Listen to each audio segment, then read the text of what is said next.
as I'm sure you're very well aware, a lot of people criticize Pump Fund and like similar platforms saying it's gambling or it's the meme coin casino. And I wondered what your response is to those critics. I know, just like have a higher IQ, I guess. Hi everyone, welcome to Unchained, your no-hype resource for all things crypto. I'm your host, Laura Shin. This is the September 11th, 2025 episode of Unchained. The crypto world is buzzing. On October 1st and 2nd, 25,000 people will be at Token 2049 Singapore, the largest crypto event in the world, featuring headline speakers like Eric Trump, Vlad Tenev, Tom Lee, Balaji Srinivasan, and Arthur Hayes. Visit asia.token2049.com now to get 15% off tickets with the code UNCHAINED. Today's guest is Noah Tweedale, co-founder of Pump Fund. Welcome, Noah. Hey, how's it going? I'm really good. I'm so excited to chat with you guys. Pump Fund is clearly one of the biggest crypto successes in the last couple of years.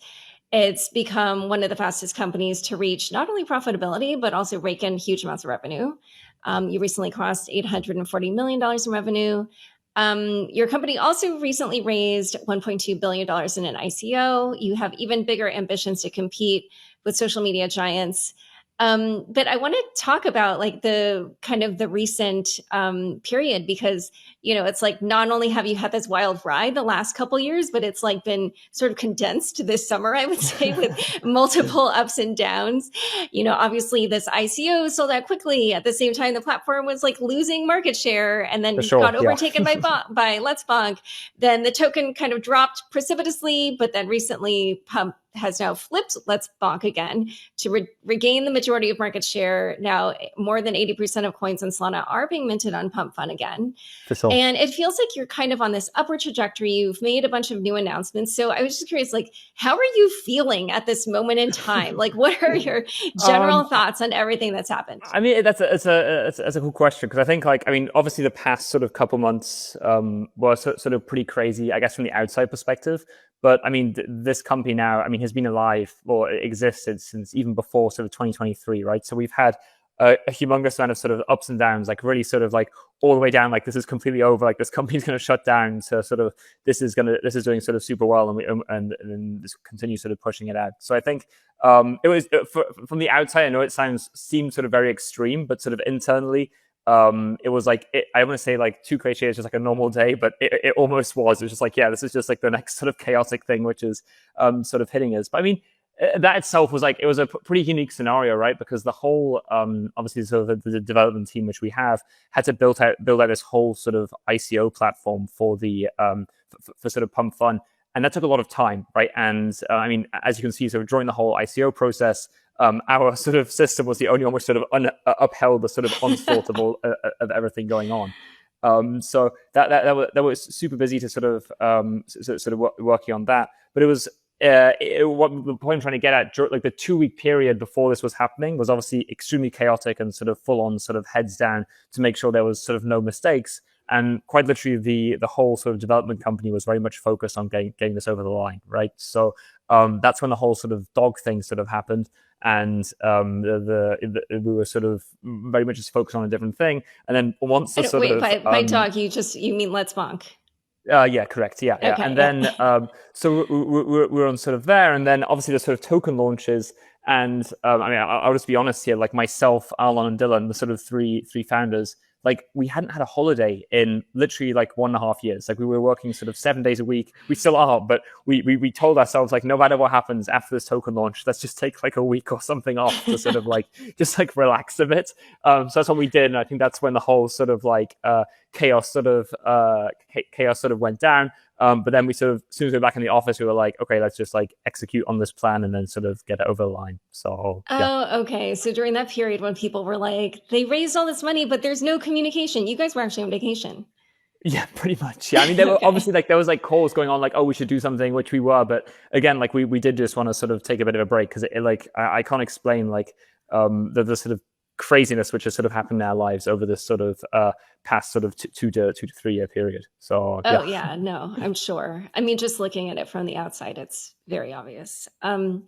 Well, let's talk about some of the recent announcements. You just announced Project Ascend, which, at least from the announcement, it seemed like there's going to be multiple parts to it. But For the sure. overall goal is to make projects and their communities more aligned. But let's talk about the dynamic fee model, which was, I think, the main one of the main pieces of that.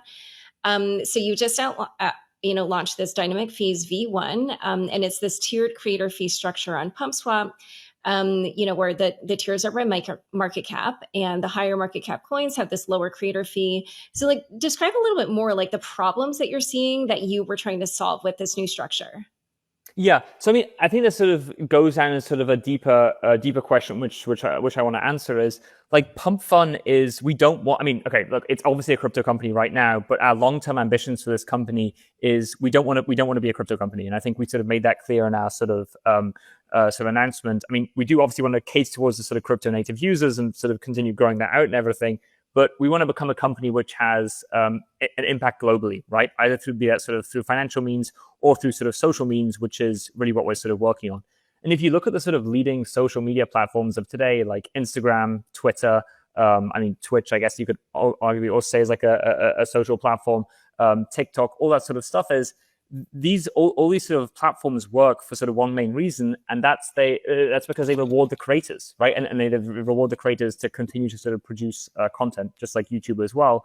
And our thesis was always to win this game, or to win like globally with the best possible product. You have to build a product which is not just like 2x better, 3x better, but like 100x better.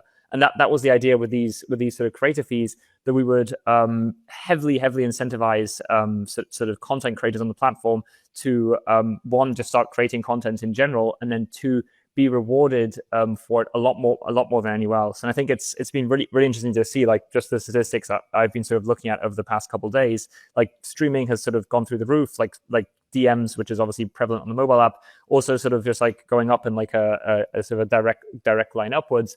I think it sort of speaks to it. And like, again, like if you actually go on Pump Fun right now and you look at some of these streamers, like I was looking at past couple of days, like people who've been streaming for like 12 minutes and have made like $150, right? Which, like, that isn't that much. But if you think about it, like this is with like 10 viewers, 15 viewers, and this money is just sort of flowing in. And this is, like, I believe, like quite literally like a 100x better product than what's sort of out there in the sort of traditional sort of world, if that makes sense. So yeah. Yeah, I mean, like, so I don't know what those, particular streamers were streaming about, but like most entry level jobs are not going to pay you $150 for 12 minutes of work. So yeah. And again, these are just like streams, are just like even just talking, nothing like too crazy. And I thought it was really cool to see, and especially when like it takes time to create like quality content creators, like the content creators like Mr. Beast and all these sort of famous people. Like they need like time to nourish and obviously start making money to be able to reinvest into their businesses. And I think as time goes on, I think hopefully we'll see larger and larger content creators having more and more of like an impact, basically. Yeah, so basically it's like you're trying to give enough of a financial incentive that like people who are unknown have a chance to like keep going to try to break through. For sure. I mean, it's not only that, right? Because if you become an Instagram content creator now, like how many users does Instagram have? Like billions, right? So even if you get like 10,000 followers on Instagram, it's like you make no money. Like it's super hard to make money or to be able to generate any revenue. So one, we obviously want to allow our content creators to be able to get increased sort of cash so they can sustain themselves and create bigger sort of brands. But two, and almost more importantly, what I think is so special about Pump and what I really love about it is that the discoverability is that much better as well, because there's sort of net less streamers. It's actually way more likely to be sort of seen, because you're sort of cramming these like 300, 400, 500 concurrent streamers to the sort of crypto audience, which is sort of 5 million. So the sort of chance to fame or chance to success is a lot higher than on all these other platforms. And obviously, as the platform grows and network effects get bigger, then this becomes more and more difficult to attain.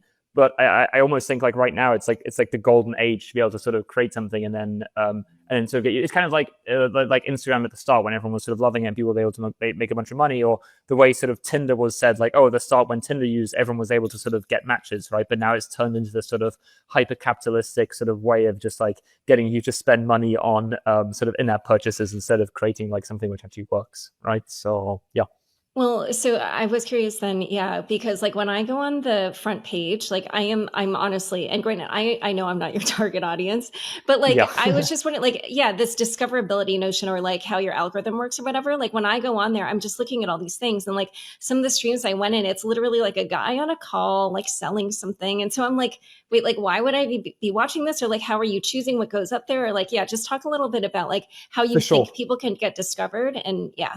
Yeah, so I mean, with the live, so the main sort of discovery algorithm is probably on the front page for the coins. Like for the discovery the algorithm for the live streams, it's actually non-existent right now. It's purely sorted by market cap, so there hasn't been much resources sort of diverted into that. If that makes sense. But again, like our thesis is, and I think this is sort of followed, is the better your stream is, the more attention it gets. The more attention your stream gets, the more the higher the market cap is. And I think that's how kind of like crypto works in general, right? And I think this is sort of going to continue over of how of this whole new sort of social financial layer is going to work out. Okay. So you've also at this point done $75 million so far in buybacks.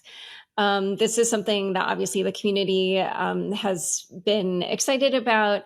There is there is a fair amount of talk though about how these buybacks are discretionary so far, rather than like something programmatic or like something where there's kind of like a set program around it, or and literally also just not manual. So do you intend to make them programmatic?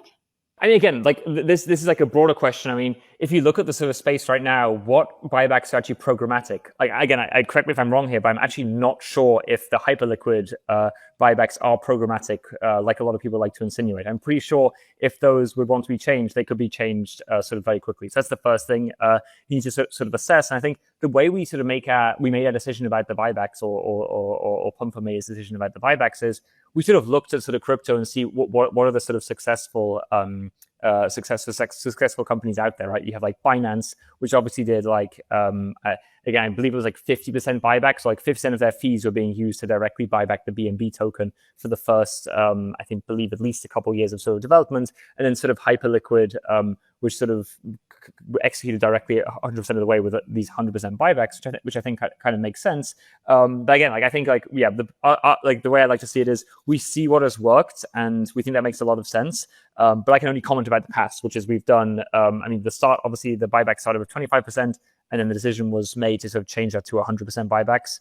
And I think Pump looks up to the sort of biggest companies in crypto and wants to follow in their lead. So, And I'm sorry, when you say 100%, you're talking about of the revenue, or of the revenue, correct? Of the revenue. Okay. Yes. Yeah, and like this is like a really funny thing to me because just if you think about it, you raised all this money, and when you did that, you sold people this token. So like they basically paid you money for the token, but then now you are using money to then buy this thing that you sold back to them. But I guess it's just like maybe just it's the fact that this happened like in such a short period. So it's just like a funny thing. Again, addressing this as a whole, I think it's like arguably like it's not a wise business decision to do buybacks either for Pump Fund, for Hyperliquid, for Binance, or any other centralized exchange. Like this is like a very flawed ideology, which somehow crypto has sort of pushed towards the front. Like this, imagine this would be like Amazon paying a sort of 20% dividend, or like 100% dividend yield with all revenue generated since their inception. Right? There's no way these companies will be able to hit this sort of global scale by sort of giving this much back to sort of to I guess to all the shareholders of it. Not that like the current sort of crypto stuff looks like that, especially the Pump Fund token. But I mean, again, I think it's just like it's seeing what works in crypto, and people. I think the truth is there's like a lot of sort of misconceptions or problems which come around from sort of the equity and sort of token split and how these companies are sort of set up. So it's important to show belief and show and like demonstrate that. So if the people buying into stuff is that there is potential value there, or there is at least there is a possibility for buybacks which happened in the past. Okay, yeah. So you feel like it's like a particular problem in crypto. Maybe doesn't super make sense, but it does, I guess, in terms of like community alignment. But I do understand like it creates. Think about it. For every dollar which is spent on a buyback, obviously it does make sense, depending on what kind of stakeholder you are. But that money could be used on marketing, it could be used on acquisitions, it could be used on hiring, it could be used on or bonuses, or all kinds of different things, which would arguably allow the company to grow grow longer and larger in the sort of long term. But then looking at it in sort of more detail again, I think obviously Pump Fund is in quite a unique situation where it already has quite a large amount of capital, so that's very much up to them how they sort of allocate their sort of resources. So Yeah. I mean, yeah, because like another issue would be just like from a diversification perspective, it's sort of like FTT, FTX. But I understand like there is a certain crypto thing of like everybody being aligned on the same page. So I understand how it feeds that narrative. Let's talk about the Let's Bonk situation a little bit more. Like, why do you think it is that Let's Bonk was able to take so much of Pump Fund's thunder for a few months? Again, there's like this whole dog thing. Like, it's happened like so many times before, right? If you look throughout Pump Fund's history, you've had stuff like, I mean, at the very start, you had Dex Screener launching a Pump Fund competitor. Then you had Justin Sun launching a Pump Fund competitor. Then you had, I'm just sort of thinking about all these different attempts which have sort of been made. I mean, Jupiter's obviously done one now, and the dog guys have done one. Then, I mean, again, this is like, and of course, CZ as well. They tried on sort of the BNB chain with their sort of one, and they've done all these sort of large, and the same thing always happens, right? Like these competitors come up, they use massive amount of incentives to make their users make more money simply because they're buying these tokens. Bunch of obviously traders who are very accustomed to the sort of financial markets go over because they know they can make more money, and then it sort of goes like the market share goes directly back down again as soon as the incentives run out, which they always do. And again, like that's why I think it speaks about Pump. Like we're not like a partnerships driven company, or we're not like a company which is driven by like just like trying to quite literally like manipulate the market in this sense, or acting in like a really bad faith, which can come at the cost of the end users as well. We're here it's a product first company, right? Because at the end of the day, the product always wins, right? Like if you have like, I mean, if you look at, I mean, again, this is like a kind of very simplistic way of looking at it, but just looking at the UI on Pump, or just like the features, like the live streaming or the mobile app with the DMs, with the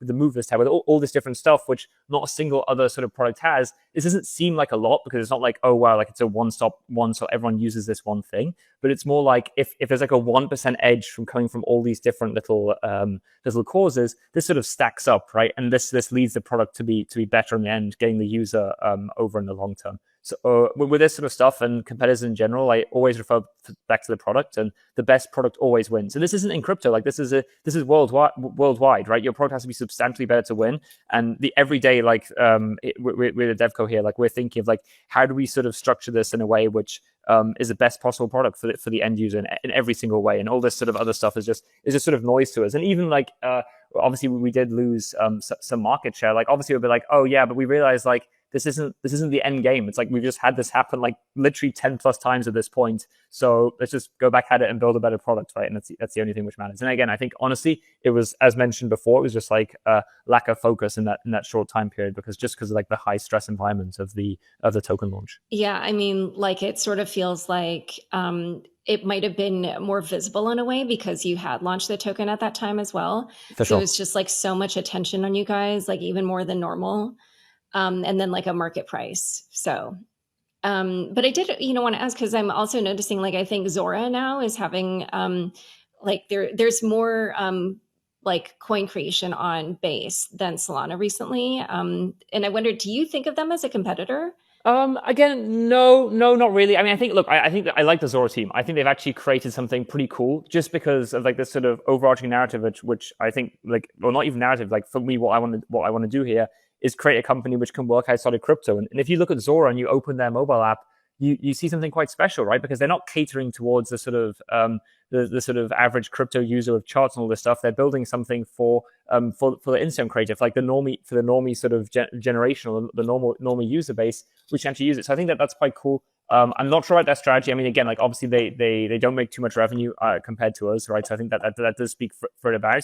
I think everyone here is going to take a different path, right? And I think it's just about sort of having conviction in your path and sort of following through on it. Like I think our sort of vision or way we sort of execute this is you focus very much on the user. You're user obsessed, right? You really understand everything what the user wants. Like you speak to users every day. You dig out and like what are your problems? Like what do you want? Like what are you understanding this? And I think it's risky, and we've made this mistake before. Is if you try and build like five years ahead for what the user is going to look like in 5 years, you almost forget about your current user, and that can cause like the whole thing to sort of almost collapse or just not work at all, and you just lose, right? So the trick here is like about user obsession, but about users which are currently using the platform and not ones which are going to be using it in a couple of years' time.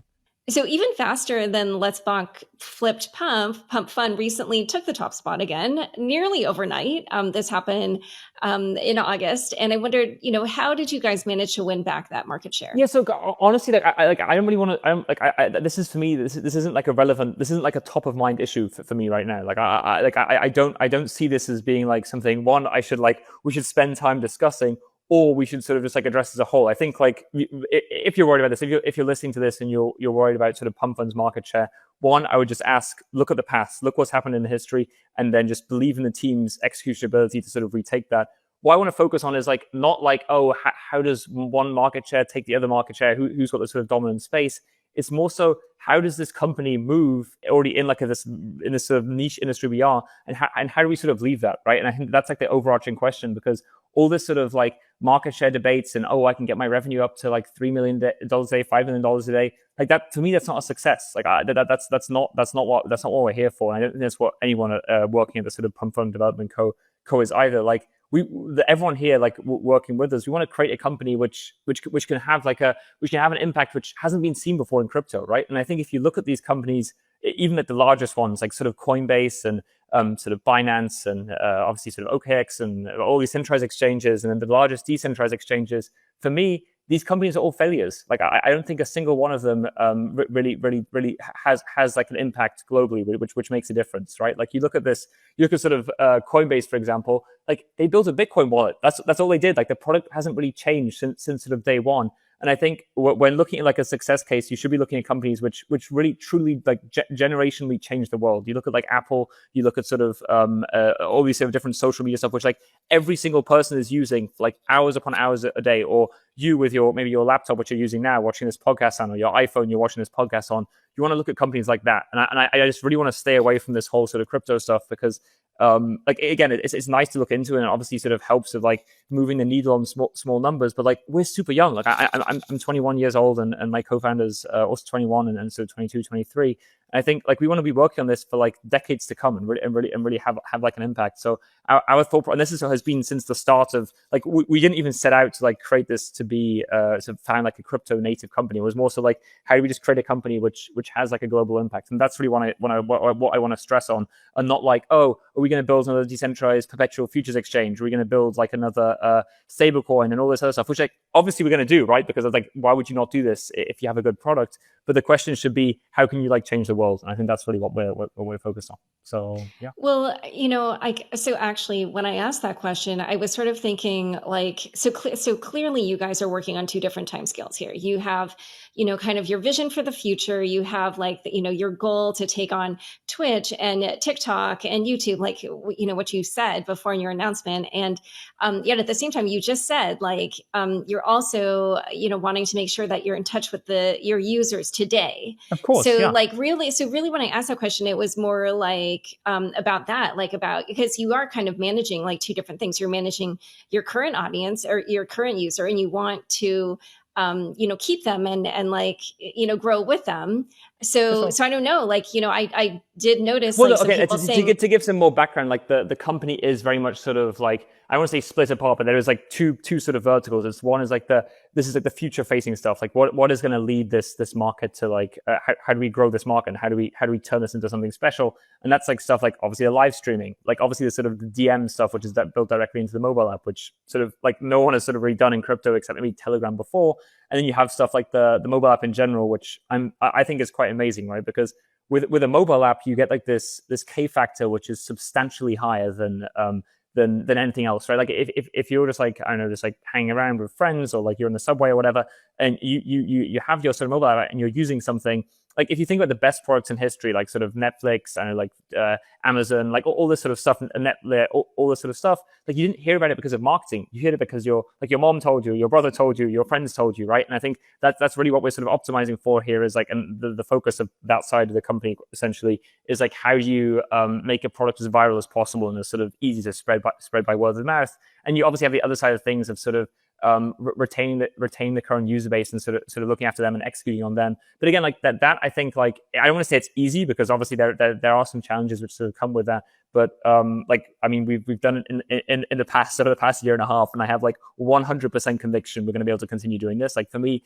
that isn't like the challenge. For me, that I think it's a challenge, but it's not an interesting one. And I think the real challenge should be like, again, how do you grow this market out to serious size? And out of curiosity, because this question has come up before, like in the world of NFTs in particular, like, do you prioritize one of these demographics over the other? Like, do you prioritize creators or do you prioritize traders? Or yeah, like how do you segment your user base and who do you think?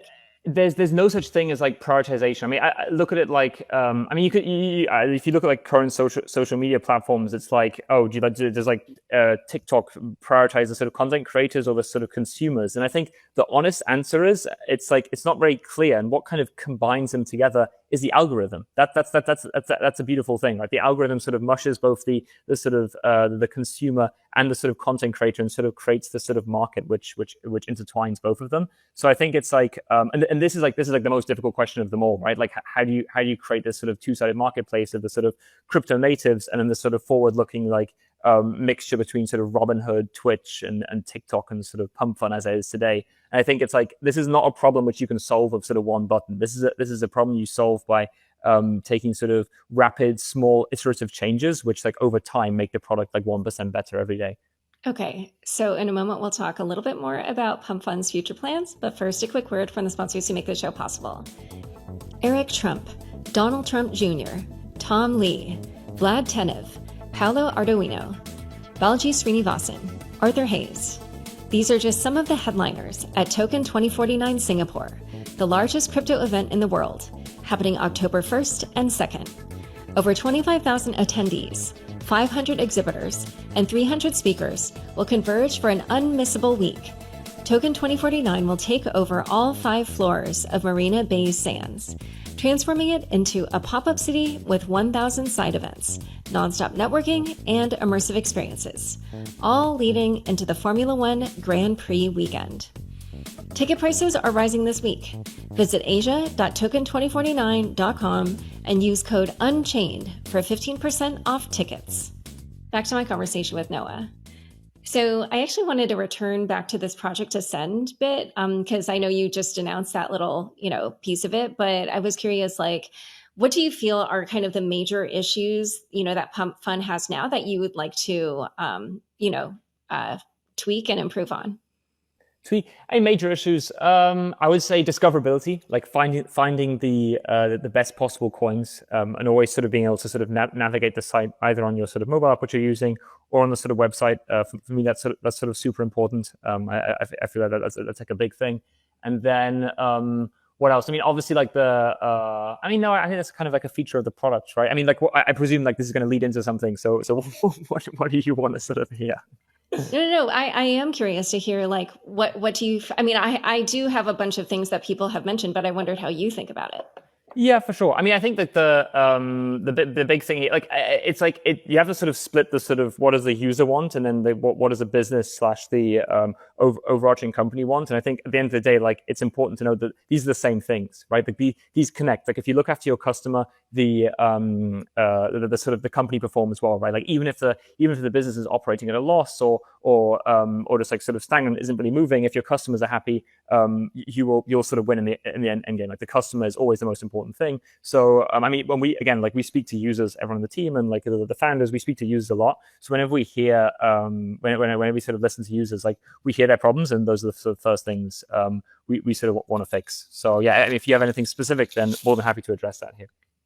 Yeah, I mean, like, I feel like the community takeover bit was like kind of a first step. And then now, the way that you change the fee structure, like, is like basically it seems to me like what you're trying to incentivize is that you want people to not just do like the rug pulls, just like, a get rich quick scheme, but like to actually create something that's more long lasting and that also has like a big community around it. Is that kind of a way For to sure. think I about mean, it? of course, yeah, of course. Like you want coins to perform extraordinarily well, right? That's like the best possible case for everyone, right? Like obviously the platform does well, and then the users who bought into these coins obviously sort of benefit, and it becomes like a global success. So obviously we had like a bunch of these different coins which sort of performed very well during sort of different large sort of world events, basically, right? And I think that sort of shows the sort of merit of like these large communities getting together and these coins quite literally having like an impact on the in sort of general. So yeah, I mean, obviously the larger the coins, the better the coins do, the cooler it is. And then the CTO thing, I mean, the idea here really was just to give optionality, right? Like if a developer leaves his coin and no longer works on it, like and a whole new community is coming in and really trying to support it and work on it, then we want to give them the tools to be able to sort of like take over that coin. But the truth is, like here as well, it's like this is by no means a solved problem. And for all the users listening to this, like we're working on this. And again, it's just like every other like angle of the product, like this is just like iterative improvement. And it's like this, we like obviously listen to suggestions and sort of try and like gorge that out and see what makes sense to sort of either make it and try and make it a better product at the end of it. So another, kind of analysis that I've seen is that one of the issues that Pump Fund should probably try to solve for is that a certain portion of token discovery or like a meaningful portion is happening, with bots or on, wallet token feeds or deck screener, like basically not on Pump Fund's, homepage or in its app. And I For wondered, sure. what you were trying to do to bring more attention to Pump Fund itself. I mean, again, I think it's like there's obviously some portion which is happening off the sort of front end, but I think that's almost beautiful in itself, right? Like and that's like a really cool thing about Pump, because if you look at stuff like these other sort of enclosed ecosystems of sort of Twitter and like I mean, yeah, again, like Instagram, Snapchat, all that sort of stuff is like you can't really see it on sort of multiple different different sort of plans angles on different side of things. So Pump is obviously one like a you use it, you can trade on it on its front end and sort of consume its content. And again, like there's obviously significant usage on the mobile app and the sort of on the sort of front end and such and so forth. But I think it's also infrastructure, right? And I think that's really beautiful about it as well. Like you have like Mexi who Pump worked with, which allows like Pump Fund coins to be sort of traded directly, or like all these trading terminals and all these centralized exchanges, which I know are coming out with like these new terminals. Like it becomes infrastructure. And the nice thing about this is kind of like Hyperliquid, right? Every time a new sort of platform is built on top of it, it adds to network effects, right? Because if someone launches a coin on Pump, then it's seen on all these different venues simultaneously. And I think that's almost the beauty of crypto as a whole, is everything is so interoperable and sort of built on one another. It's no longer this sort of siloed off ecosystem of sort of Web 2, which I think comes with its sort of blessings and a lot of curses. But I think in our case, I think it's almost like a feature, not bug. I also saw, so back in July, Coinbase director Connor Grogan tweeted, quote, "The great majority of tokens launched in Pump Fund and Let's Bonk are today run by bots. The top accounts launch on average a new token every 3 minutes." Um, when I was reading that, I was just thinking like, this reminds me of how on crypto Twitter now, there's like so many bots that are just adding like I mean, yeah, slop it's to. natural, right? As soon as as a group of sort of I mean individuals or real human beings who are sort of working together or using a product, like bots come along. I think the real thing, and I've said this before, I believe even publicly, the one thing you want to focus is like obviously if people like buy into bots and they get like hurt, that's the same as like if you buy, like if you're on Twitter and you're sort of seeing bots which are sort of spreading misinformation. It's obviously like a very, very bad thing you want to avoid. But the trick here is not to sort of go into this sort of fight with the bots, because you'll never win that. Like not even all these are large tech companies with like hundreds of thousands of employees can fix this problem. So that what you really need to lean into is you need to give the tools to your users to identify, is this a bot or is this not a bot? And that's the real trick. So it's about sort of tooling and discoverability, which kind of leans back into the sort of algorithm, which can allow this to sort of grow out, right? So I think that's the thing you got to prioritize and really look after the users. So yeah. Okay, so you don't feel like that's something that I is mean, necessary. again, like all content is good content to the extent where it doesn't hurt or damage sort of users, right? Like the truth is like even a bot can create something funny or individualistic or something which can go viral, right? Like a lot of memes are like at this point, like I mean, half the world is AI generated, right? So I think, and this is only going to continue as time goes on. So it's not something you can just like stop with a sort of snap of your fingers. You really have to think about this on like take a step back, like how do you solve this problem? And if the user who's trading who doesn't want to trade bot coins, then you got to help them not trade bot coins, right? Then their algorithm has to give them suggestions in a way where they don't trade bot coins any longer. So I think that's what we're really sort of focusing on. Because again, like trying to like individually sort of ban these bot coins or sort of stop them from getting distribution, it's really hard to do because obviously there's with a product like ours, there is money on the line, right? So if the other parties can take sort of actions and you sort of get into this sort of like kind of a battle with them where it doesn't really make sense. You should be building a service which can allow every single user to identify what kind of stuff they want to buy into. So yeah. And, a lot has been made about how the majority of people lose money on meme coins and on pump. I think the recent stat I saw was about 60%. So do you feel like that's a problem you need to solve, or do you just feel like that is For like a sure, yeah, function for of sure. I meme mean, coins? we don't want people to lose money. I think that's like obviously like that's bad for us. If you lose money, that's not a good thing, right? That's like we definitely don't want that to happen. But I mean, again, I think people also need to take this in context. Like I reckon if you take the sort of win loss ratio of sort of pump and one, place it over perpetual futures will be 100% worse. Like I guarantee that. And then two, just take the win loss sort of percentage, just like taking it on like all like top 100 tokens in spot trading. I'm pretty sure like your odds will be worse there as well. And that's like for many different reasons, right? Like you have like all these like founders doing all these very weird stuff, which I've sort of heard and sort of seen sort of firsthand. And you have sort of all these sort of VCs who are sort of invested into as well. And I think the beauty about Pump and really why we sort of built this out was because we got frustrated. Like you sort of like a year ago, like you were buying these coins and it was like probably like 50 people you've never even heard of or were so hidden away and so obfuscated who were selling your tokens that it would like hurt you. And with Pump, like you know what you're buying into, right? Like you're buying into whatever X coin, and yeah, you enjoy it. And I think that, or you don't enjoy it, but like it's like it's not lying to you what it is. And I think that's almost beautiful, and I really enjoy that.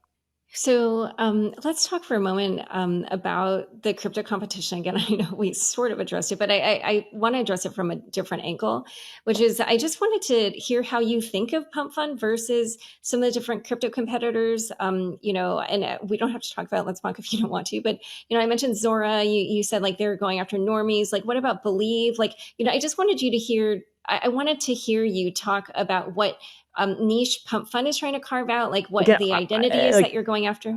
I don't see these companies as competitors. Like they obviously like they come in, like they get like a bit of a hype cycle and they sort of go down again. Like that's a competitor is someone who come in and sort of maintain significant market share for sort of months or if not years on end. Like that hasn't happened yet. So I really don't consider it like our competition. I see as like the largest companies in crypto and beyond. Like I think it's like that's who we're really competing against, right? Like the amount of money which Pump is making is equatable, I would say, to some of the largest centralized exchanges on the planet right now, right? Like I believe Pump even had like a more profitable quarter than Coinbase and stuff like that, and that really sort of starts like if you start like sort of seeing what's sort of going on and like I mean obviously Binance they're in a division of their own, but and you look at the smaller ones like BitGet, MEXC, KuCoin, Kraken, like I don't know, I obviously don't know their internal financial records, but I would probably bet money on the fact that Pump Fund is generating more revenue than them, right? And I think that really sort of that's pretty interesting, especially when like the development company only has like 65 employees, 66, depending. Like, and I think if you really start to see what's going on, I think that's sort of quite special. So like this sort of smaller stuff, which like takes like a couple % of market share or a couple decimal points of like market share every here and now again, is like not what you should be focusing on as like an investor. And if you're looking at Pump or a user, you should be thinking of like, wow, how does this company go from here to like making? How does Pump go from making $2 million a day to $20 million a day to $50 million a day? And I think that's always like our framing of how the protocol is iterated. It's not like, oh, how do we increase our margins by like 10% or how do we increase our margins by 5%? It's like, how do we create a product which can spread by itself and get to like 10x where we are, 100x where we are? And it's always about like, how do you figure out the next 10x and not how do you just sort of try and squeeze out a bit more money from your current users? So, yeah.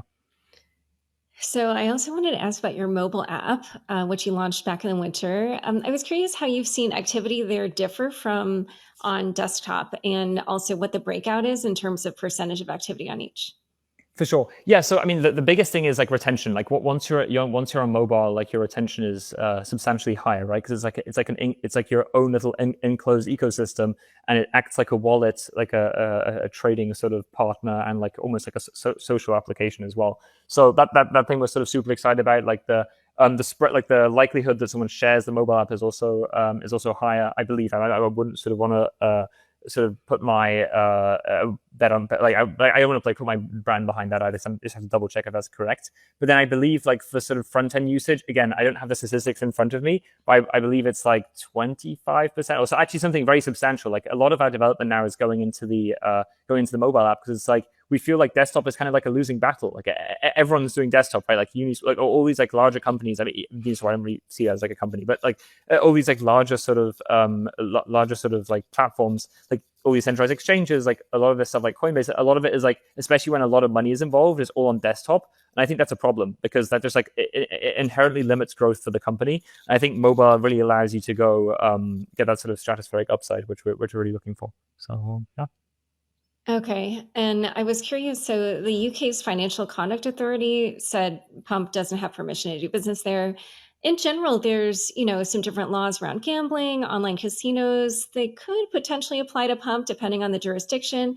And I wondered how you were thinking about that, like strategically, or just, It's what. top of mind, right? Like, I mean, we have like a massive legal team, work with a bunch of different external counsels, obviously our internal legal team as well. And like, yeah, you want to be on top of this, and you want to make sure you're breaking absolutely no regulations. And if there is like a disagreement, you sort of fix that as soon as possible. And I think that's really important, right? Because like it doesn't make any sense to run your business in a way where you get in trouble or have all these sort of run-ins, because like that damages the product long term, right? And it damages the business long term, and it hurts your reputation. So like, and I think like, and you mentioned the like we're actively looking into this stuff, and like whenever we see a problem, like we'll change it or address it or make sure that doesn't happen again. So yeah.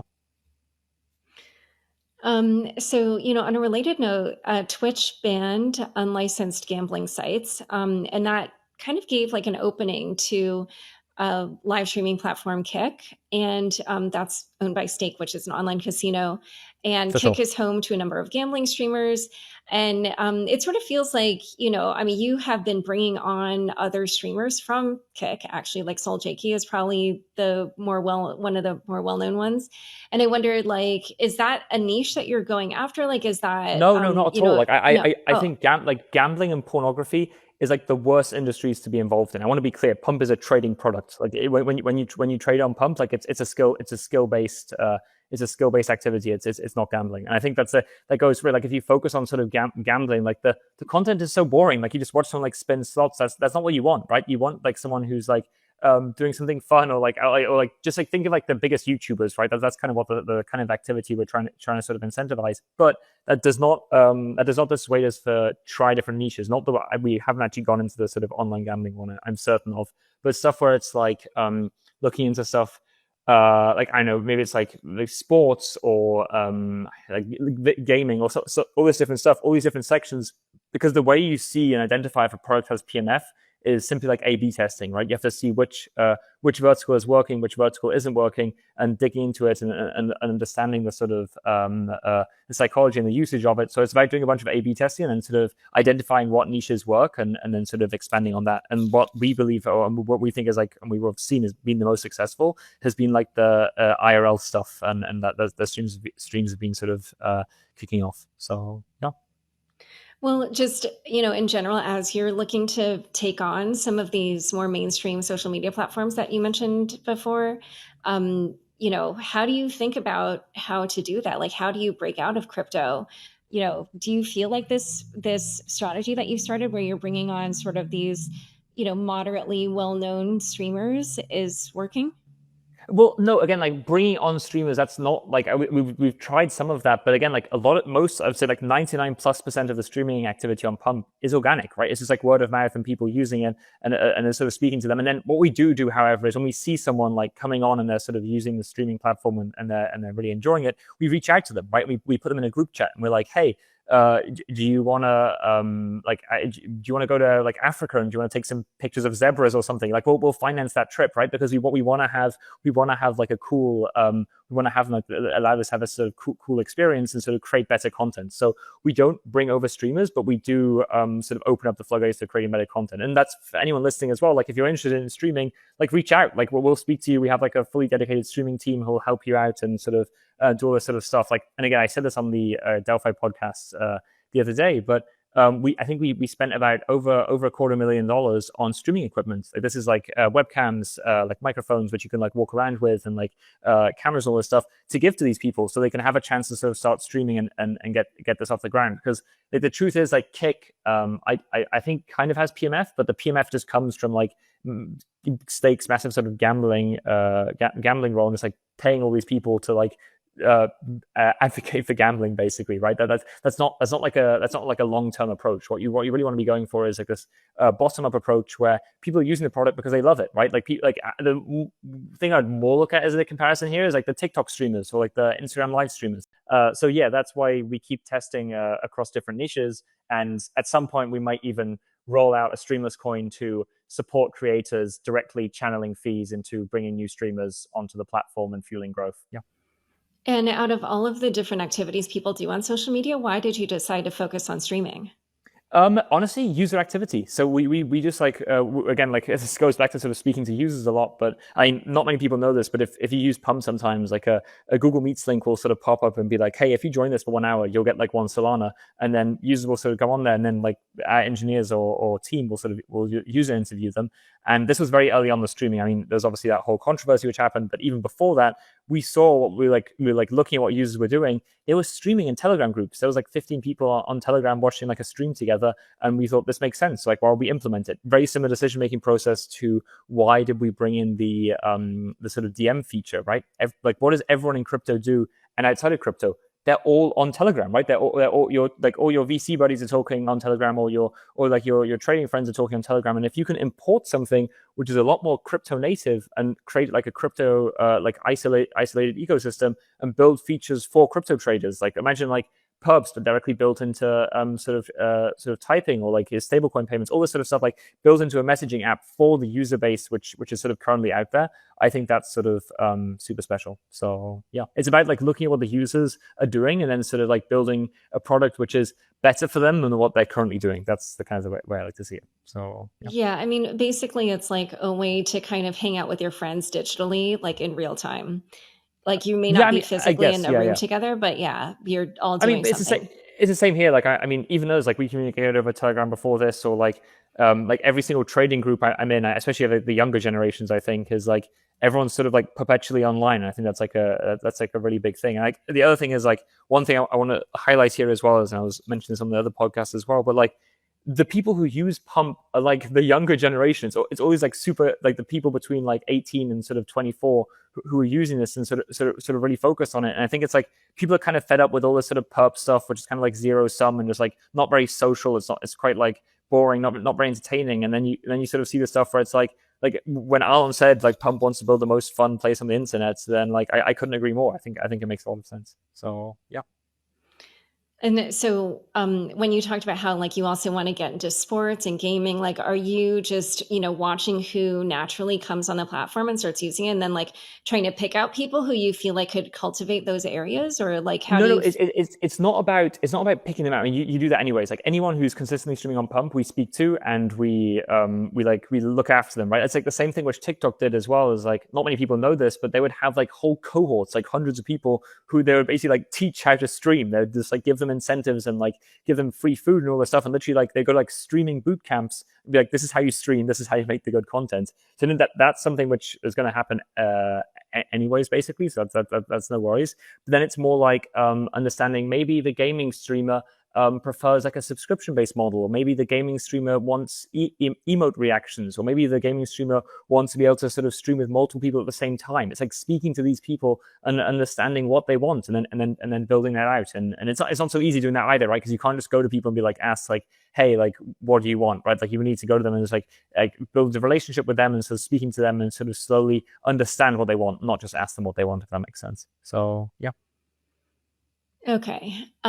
So I did also just want to ask like some philosophical questions because, I'm watching all this stuff happening and it just seems so interesting. Like, if you kind of think about almost like the history of the internet, right? It's like, Chris Dixon has this thing that like it starts with reading, then writing, then owning, for every version of the internet up through Web3. And, I was just curious, like, what do you think Pump represents culturally? Like, you're clearly enabling new behaviors, new types of activity. But like, what is that? How do you I think think it's about like where you yeah. fit in the evolution of the history of the world or the internet? I think it's like what the young people are doing. That's like that's how, like I think right now the world, and I've seen it sort of firsthand, is like in a really dark place, right? Like the rich people are just getting even richer, and like the poor people are getting even poorer, right? And it's like the wealth gap is just increasing more and more and more.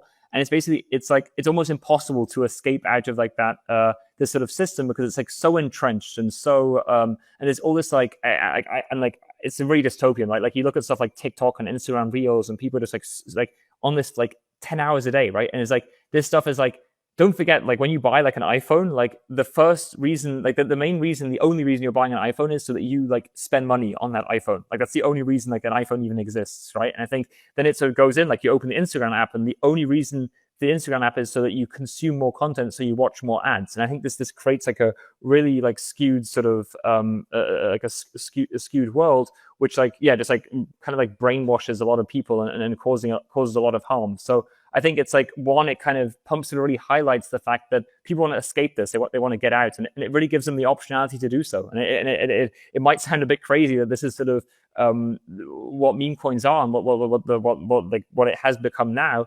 But if you look at this and you speak to like I know like your interns or like your daughters like sons all this sort of stuff, like what do you do? And I think if they're somewhat sort of financially savvy or somewhat in crypto related or even in general, like I had friends like I hadn't spoken to in years were reaching out to me like, wait, you're the founder of Pump Fund. And these people like they had no idea what crypto was, right? And I think that really speaks for it. And then there's obviously like the Black Mirror episode as well. And I think it really shows that it's like the youth wants to like one create their own financial system and two kind of escape the sort of like it sounds like the Matrix, basically, just like being stuck in it and just not being able to escape. And I think it's like I think people say like the internet has like increased access for people and allowed people to sort of live a better life and get more information. I think it's kind of true, but I also think it's like kind of not true. Like it's also like it's really dark. Like at least like back in the day you'd like go outside or something, but now like it's just like Instagram, TikTok, like you just can't leave. And I think it's like it's pretty messed up. So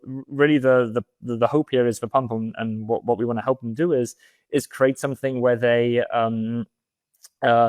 one, you can obviously consume content because people do enjoy that, but you can financially benefit from doing so anyways. Because if you're spending like hours upon hours upon hours of sort of really consuming this content, or at least like you to be able to sort of invest into that and sort of create a whole new market. And again, I said this the other day as well, but like I really believe that every generation creates a whole new financial system. Like it really sort of it sort of goes down in sort of layers, right? There's like the boomers who create like the banks, and there's like the sort of Silicon Valley people, and now it's like the crypto people. Like it's always like the like history always like rhymes but never repeats, right? And I think it sort of speaks to it. And now like the reason I like crypto, and I think where this is like the next big company is gonna come from, is because this is where all the young people are. Like all the really young, smart, talented people are all building in crypto. And I think that sort of should highlight its long-term success and nothing else. So yeah.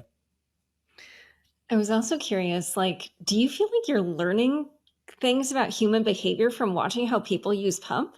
Like, do you feel like you're like seeing new behaviors or um like you're seeing, yeah, culture or society evolve? Like, I'm curious, yeah, just what you feel like No, you're learning I mean, from. I think like culture and society sort of like again, it just like it repeats itself in different ways, right? I think it's like impossible to like evolve. Like I think like the human nature is the same, has always been that for the way for the past like 3,000 years. So I think it's very hard to sort of engineer something which will create like a whole new type of acting. I think you can like take different ways of acting and sort of put it together. And could you argue that's like a different one? I don't know, maybe. But like all I know is when I first sort of started, even now, like streaming and all this sort of social way of like spreading the information of these coins is when you watch these people like a chart plus a stream, like for me that is like a whole new form of content. And I think that was kind of the very special thing I saw. So yeah. So I did want to ask because, as I'm sure you're very well aware, a lot of people criticize Pump Fund and like similar platforms, saying it's gambling or it's the meme coin casino. And I wondered what your response is to those critics.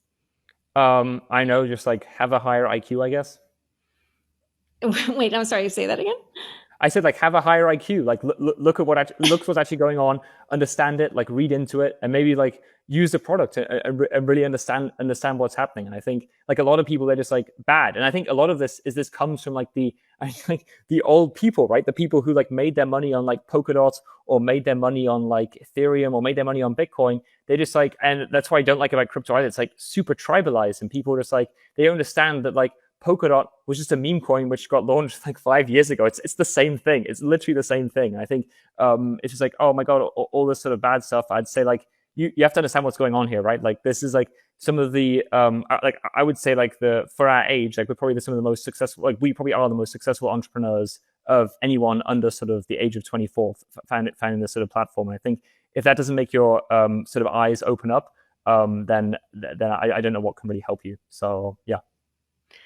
And I was curious for you personally, like, do you consider yourself more like a crypto person or a meme coin person or a streaming person? Or, I was curious just because like you could say that Pump has kind of multiple ways that you could slice and dice it. Like, or like, are you a social media person? And I wondered what your personal affinity is for the various, lenses through which you could look at Pump. I mean, again, like personal, like, I mean, look, I was in crypto for a while before I sort of founded Pump. Obviously, I'm like, again, I don't think there's like one sort of necessary. I think that okay, that's a unique thing as well, right? So there's obviously three co-founders of sort of Pump. I think everyone has their sort of unique ability or their unique talent or their unique niche, which they're an expertise in. And I think that's why we're such a brilliant team, because everyone sort of has their own angle of what they think the world sort of looks like, right? And I think that allows us to create something which is almost like a jumble of like a bunch of different stuff which is happening simultaneously. And I don't know, I think like I'm super interested in finance. I'm interested in like sort of social dynamics and how that can sort of impact stuff. And then, but most of all, I do just like generally enjoy it a lot. Like I do like creating stuff which people use and then can create these sort of changes in the way people think and how they act as well. So yeah.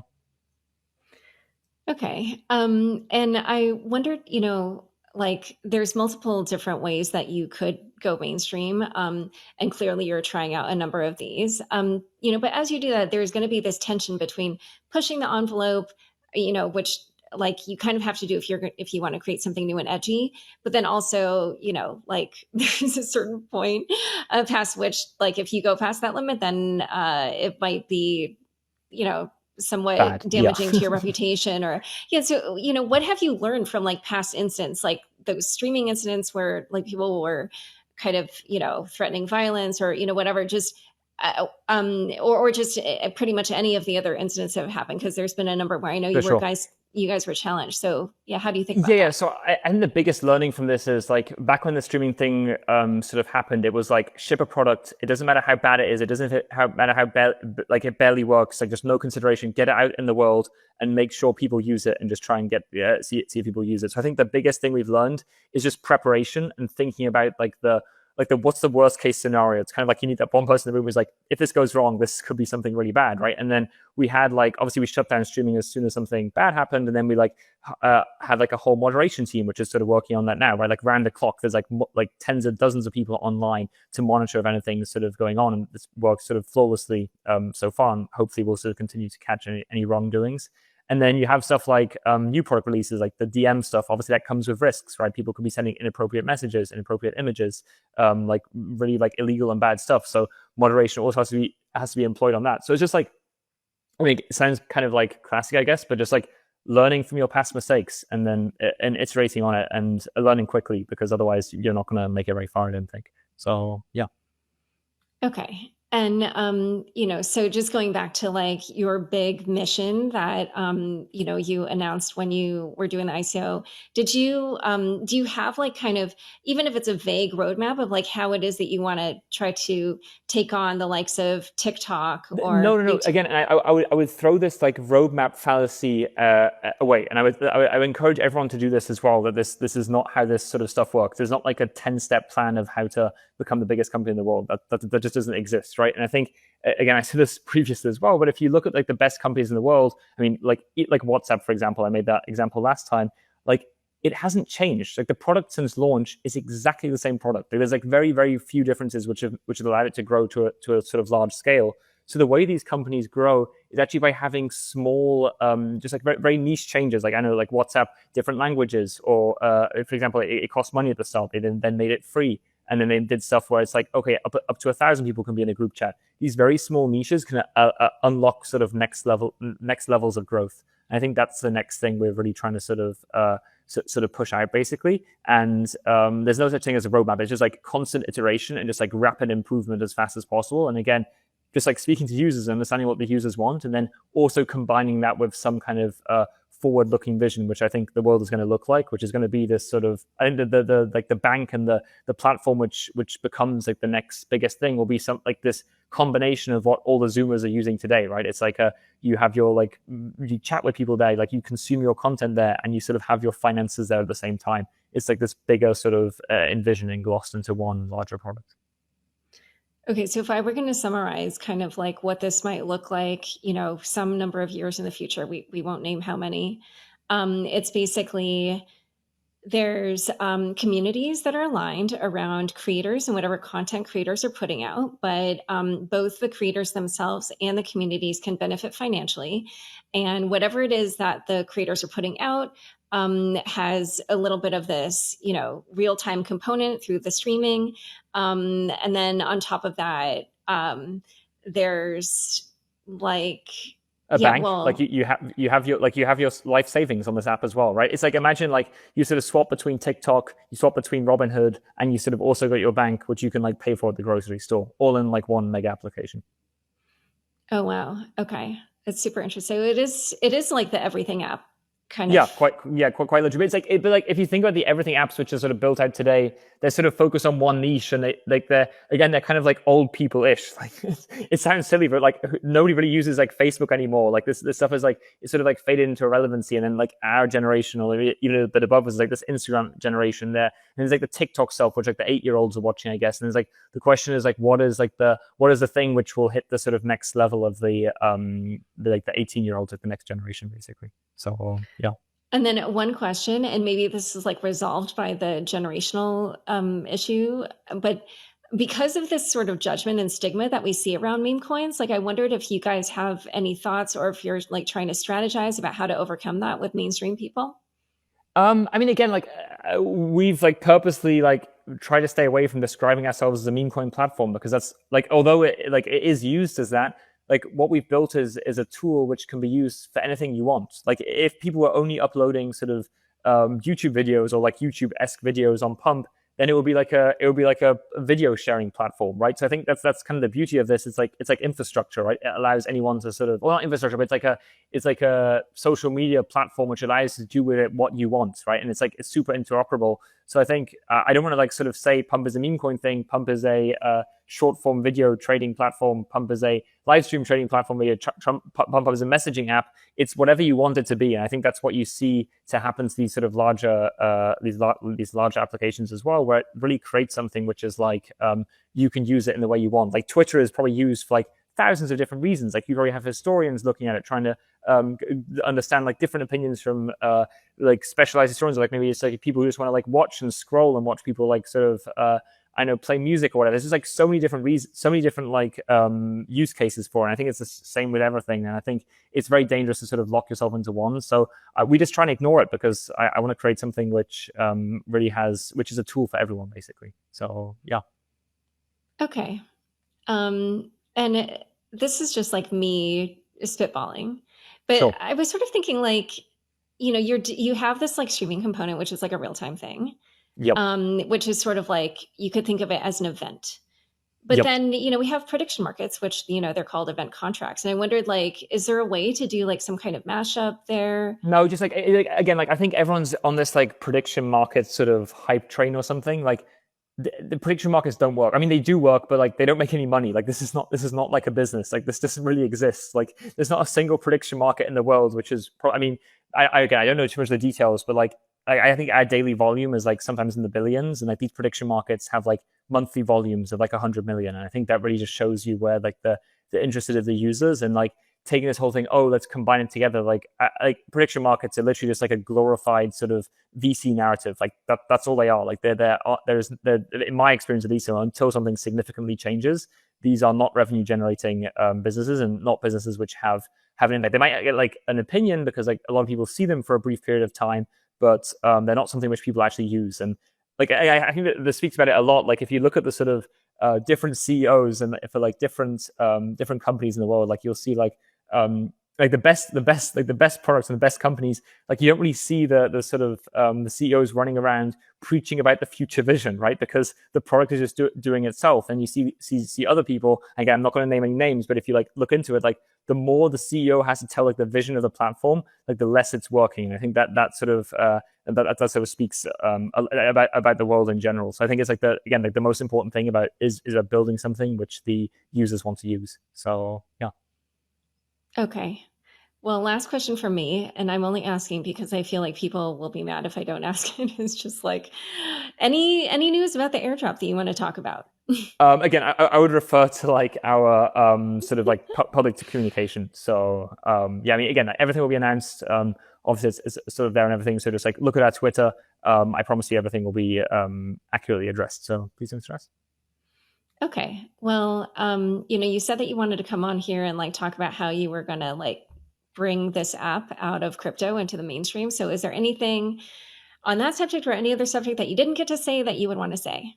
But I think again, like I would just like okay, the biggest takeaway I would take away from this is like if you look at products throughout history, a lot of them, they don't start off as the things which they become, right? Like if you look at like sort of YouTube or even like Facebook and these larger companies, like even Facebook, it was like hated. Like everyone hated Facebook. They thought it was like this ran by this like horrible guy who was like just like an evil person, all this sort of stuff. So it was like really, really disliked.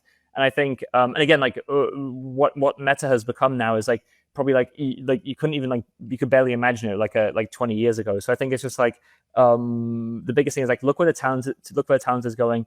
Understand that this stuff like changes over time, and then just like yeah, I think long-term dedication is also a really big thing which can have like a really big impact. So yeah. Okay. All right. Well, where can people learn more about you and Pump Fun? I guess Twitter, I guess. Yeah, just like Twitter is probably the best way to reach out to us. So yeah. Okay. Well, it's been a pleasure having you on Unchained. Thank you so much. Thanks so much for joining us today. To learn more about Noah and Pump Fun, check out the show notes for this episode. Unchained is produced by me, Laura Shin, with help from Matt Pildred, Juan Aranovich, Pam Majumdar, and Margaret Correa. Thanks for listening.